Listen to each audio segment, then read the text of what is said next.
প্রবাসের সংবাদ। প্রতিনিধিদের তথ্যচিত্রে প্রবাসের সংবাদ জানাচ্ছেন ইমতিয়াজ আহমেদ। দীর্ঘদিন পর মিশরে এসেছেন বিশিষ্ট ইসলামী চিন্তাবিদ ও জনপ্রিয় আলোচক ডক্টর মিজানুর রহমান আজহারী।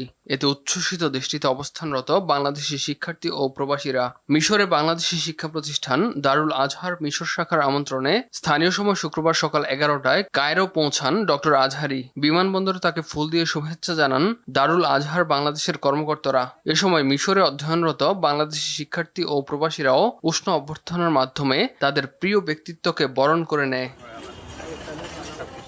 সৌদি আরবে বাংলাদেশের আসন্ন ত্রয়োদশ সংসদ নির্বাচনের পোস্টাল ভোটিংয়ের কার্যক্রম সমাপ্তি উপলক্ষে অনুষ্ঠিত হয়েছে আলোচনা সভা। সৌদি আরব পশ্চিমাঞ্চল পোস্টাল ভোটিং পরিচালনা কমিটির আয়োজনে সভায় সভাপতিত্ব করেন সৌদি আরব পশ্চিমাঞ্চল বিএনপির যুগ্ম আহ্বায়ক মঈন চৌধুরী। সঞ্চালনা করেন সংগঠনের যুগ্ম আহ্বায়ক টিপু সুলতান। নির্দেশনায় ছিলেন প্রকৌশলী নুরুল আমিন। বিশেষ অতিথি ছিলেন শেখ মুস্তাক আহমেদ, শফিক আহমেদ সহ অনেকে।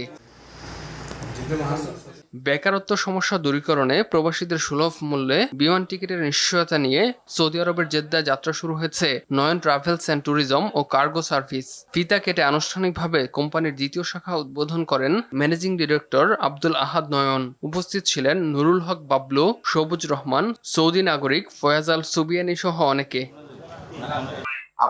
ইমতিয়াজ আহমেদ, RTV।